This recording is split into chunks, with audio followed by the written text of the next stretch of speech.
Sabi ko, how much? Kurit pa din. Ang angas mo ah.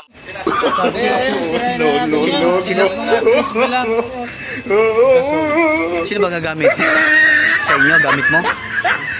Ba't ano magamit sa bahay nyo? Ito yung ito pa tayo, hindi. Bumating ko, hindi. Dahil lang wala, mura. Rolling iPhone lang, 1.5. Kalokohan. Hindi nga, 1.5 lang ha. Saan? Kompleto na. Oo, kompleto with burner. Oo. Oo. Nakakasabi ko sa 500 lang. Kompleto na. Oo nga. Puro ang budget niya, di may kita pa. Bigyan mo siya ano, Bigyan mo na akong 2,000. Oo. Saan niya napunta yung kita mo to? Naghanap ka ng mura kasi po sa Bicol. Talaga ako 4.8.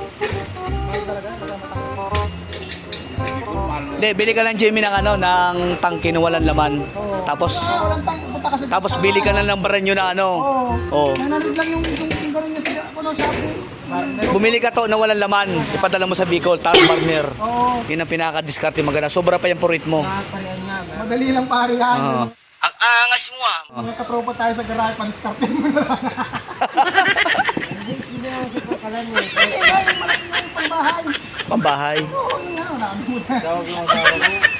Meron kasi doon sa mga, diba, yung mga bahay sa katabi natin, meron silang mga lutuan na single burner lang, pero Single malaki burner. tangke. Tapos mahaba yung husband na sila na kagano'n na lang sa kaya. Nandun si Buddy Arnel. Pag-apang mo yung isang Hindi, pumunta na ako sa market mamaya. Ay, pag-ukaway tayo. Sa marketplace, tumingin ka sa marketplace.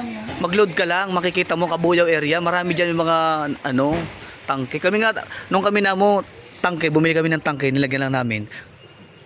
Sa atin lang to. Tapos kung saan ka bibili, palit tangke, pipinturahan lang nila yon. Mag-a-add ka lang.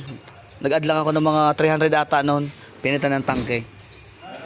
Chat kasi ng ganyan ko. Tanongin ako magkano tapos tinata ko ng puli nina na yun. Birthday na yun tayo. Pare, video si pare. Shout out guys. Shout out oh guys. Shout out. Guys, shout out guys. Nandito kami sa Pasig guys.